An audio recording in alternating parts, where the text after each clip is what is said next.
हाँ, so students, today I am going to do with you. Today I am going to do comprehension for Mother Teresa. Okay. Today we are going to do the comprehension for that is Mother Teresa. So first of all, I'm going to read out this passage, explain you, and then we are going to start the comprehension. Okay. So pay attention. I'm going to explain you now.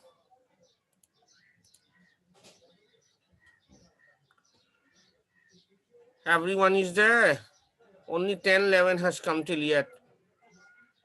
Still many are waiting. Anyway, I can't wait. So Mother Teresa, all of you know who was Mother Teresa, and I should tell you that Mother Teresa dead body is where her death chamber is there. It is just 15 minutes away from my home in Kolkata, Missionaries of Charity. So Mother Teresa was a great saint. Mother Teresa बहुत बड़ी महानायिका थी जिन्होंने अपना जीवन गरीबों के देखभाल में अर्पण कर दिया. She has given her life in taking care of the poor and the distressed. So let's read about this passage about Mother Teresa. You may not know. See, pay attention in the book. I am at the page 163. Okay, open page 163 and pay attention to the book. I'm here, started from here. Okay. You may not know the name Agnes Gongsa Bojaxio.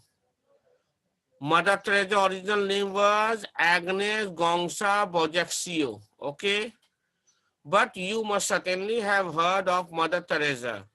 Mother Teresa was born on 26 August 1910 into an Albanian family. Okay. उनका जन्म Albanian family में हुआ था 26 अगस्त 1910 में. Her real name was Agnes Gongsa Bojaxio. Okay. तो Gonxha meaning flower bird. गोंगसा का मतलब क्या होता है? Flower bird. जो फूल का एक कली होता है ना, उसे कहते हैं गोंगसा. तो Gonxha meaning flower bud was her pet name in their native language. This name was given to her because she was pink and plump. That means as a child, वो जो बच्ची थी बहुत सुंदर, बहुत ही पिंकिश कलर की और उनका गाल निकला हुआ था. That is why people used to call her by the name Gongsa, which meaning flower bird. Okay. Her father Nicola was a businessman. उसका डैडी निकोला जो थे वो एक व्यवसायी थे, businessman. He traveled a lot. वो बहुत ज्यादा ट्रेवल करते थे. Her mother Dranophile. Her mother Dranophile took care of Agnes and her elder sister and brother Aga and Lazar. तो एग्नेस का बड़ा बहन और एक भाई भी था जिसका नाम था Aga and Lazar. And her mother used to take care of all these three children, including Agnes, that's Mother Teresa, and Aga and Lazar, her elder brother and sister. Okay. When Agnes was 9 years old, जब वो 9 साल की थी, her father died. मतलब mother Teresa जब 9 साल की थी, उसके पिताजी मारे गए. मर गए. उनका देहांत हो गया. Her mother had to raise the children on her own. इसलिए उनके माँ को सारे बच्चों को बड़ा करना पड़ा खुद से अकेले. She worked hard to educate them. और उन्होंने बहुत मेहनत की है इन सबको पढ़ाने लिखाने में. She taught them to help the poor and the needy. और उनके माँ ने इन लोगों को सिखाया कि गरीबों की मदद करो और जो भी जरूरतमंद है उसकी मदद करो. Okay, so I have finished till here, first para over. Now I am coming to second para. Okay, let's come to second para. As Agnes grew up, जैसे ही एग्नेस बड़ी होती गई, she help a priest in his work, वो एक पंडित को उसके काम में मदद करने लगी. यानी वो आप देख सकते हैं कि वो एक पंडित स्वभाव, बड़ा धार्मिक स्वभाव की थी और उनका हृदय बहुत अच्छा था बचपन से ही, मदर टेरेसा का. She read a lot about the work of missionaries in India. You know, missionaries in India, जब अंग्रेज यहाँ पे रूल करते थे ना, तो मिशनरीज हुआ करते थे इंडिया में. मिशनरीज मतलब जिसका मुख्य कार्य था यहाँ के लोगों को धर्म परिवर्तित करना, यानी कि हिंदू से या मुसलमान से वो लोग को क्रिश्चियन बना देना. और दूसरा कारण था कि जो नीच जाति के जो लोग हैं उन लोग को अंग्रेजी पढ़ाई लिखाई कराए, तथा जो गरीब है उनको खाना वाना भी दे और उनका पालन पोषण करे. मिशनरीज का काम यही हुआ करता था भारत में. तो when she was 12, जब मदर टेरेसा 12 साल की हुई, she felt that she should be happy spending her life helping people less fortunate than herself. तो जब मदर टेरेसा 12 साल की हुई तो उसे ऐसा लगा, ऐसा महसूस हुआ कि उसे अपना जीवन समर्पण कर देना चाहिए उन लोगों को देखने में जो बहुत ही गरीब है, लाचार है, जिसको जरूरत है उनकी. एट द एज ऑफ 18, 18 साल की उम्र में, Agnes decided to join the Sisters of Our Lady Loreto. Okay, what did she join? Sister of Our Lady Loreto, who were doing a lot of good work in India. जो उस समय India में बहुत अच्छे अच्छे काम कर रहे थे. ये एक संस्था है, Sisters of Our Lady of Loreto. Okay, और यही संस्था का नाम हो गया मिशनरीज ऑफ चैरिटी, जिसको मदर टेरेसा ने भारत में जन्माया, भारत में ये संस्था को जन्माया. पर एनीवे, उन्होंने क्या किस संस्था से जुड़ने का निश्चय किया? Sisters of our lady of Loreto, वो were doing a lot of good work in India. तो ऑन 25 सितंबर 1928, याद रहे ये अंग्रेज काल का हुकूमत का समय था, भारत आजाद नहीं हुआ, ये अभी अंग्रेज के अंदर था. Under India was under the British rule at that time. So on 25 December, also sorry, on 25 September 1928, she left her family, उन्होंने अपने फैमिली से विदा लिया, and फ्रेंड्स और दोस्तों से, to go to Dublin Ireland. तो उन्होंने कहाँ जाने का निश्चय किया? डबलिन आइलैंड में, where the Loreto sisters were based, जहाँ पे लॉरेटो सिस्टर का मेन संस्था का हेडक्वार्टर हुआ करता. तो उन्होंने पहले डबलिन यानी आइलैंड में जाने का निश्चय किया. उसके बाद ही उन लोगों से बात कर इंडिया में sister of our lady of Loreto संस्था को ज्वाइन करेगी. She learn to speak English. उस समय मैं आपको बतला दूं, मदर टेरेसा को ऑस्ट्रियन भाषा आता था क्योंकि शी वाज ऑस्ट्रियन, अंग्रेजी नहीं. तो उन्होंने डबलिन यानी आइलैंड में जाकर सबसे पहले she learn to speak English. Okay, and receive religious training there. और वहां उन्होंने बाइबल के ऊपर अध्ययन किया, पढ़ाई लिखाई किया, बाकी धर्म ग्रंथ के बारे में पढ़ाई लिखाई उन्होंने किया. She took the name sister Teresa, और उन्होंने अपना नाम क्या रखा वहां? सिस्टर टेरेसा के नाम से वो मशहूर हुई. On 1 December 1928, she embark on the long journey to India.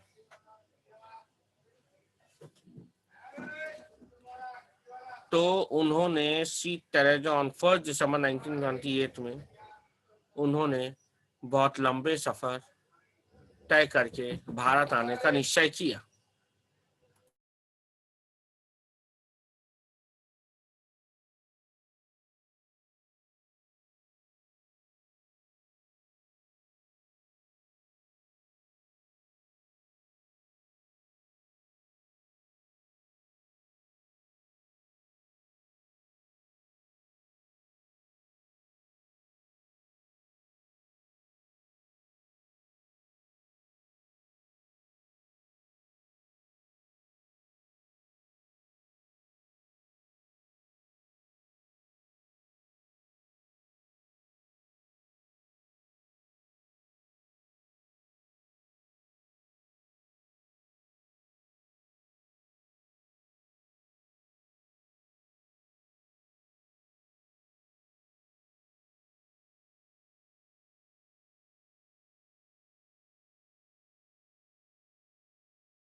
Hello. Now I hope all of you can hear me. तो वो 2 year, तो वो 1 December 1928 she embarked on the long journey to India. वो भारत आई 1 December 1928 में. She reached Kolkata in January 1929 and then traveled to Darjeeling to complete her training. Kolkata में आकर उसके बाद वो दार्जिलिंग गई अपनी ट्रेनिंग कंप्लीट करने के लिए. 2 साल बाद 2 years later she was sent to help the sisters in a hospital. 2 साल बाद उसे हॉस्पिटल भेजा गया जहां पर वो नर्स की मदद कर रही थी. She felt very sad when she saw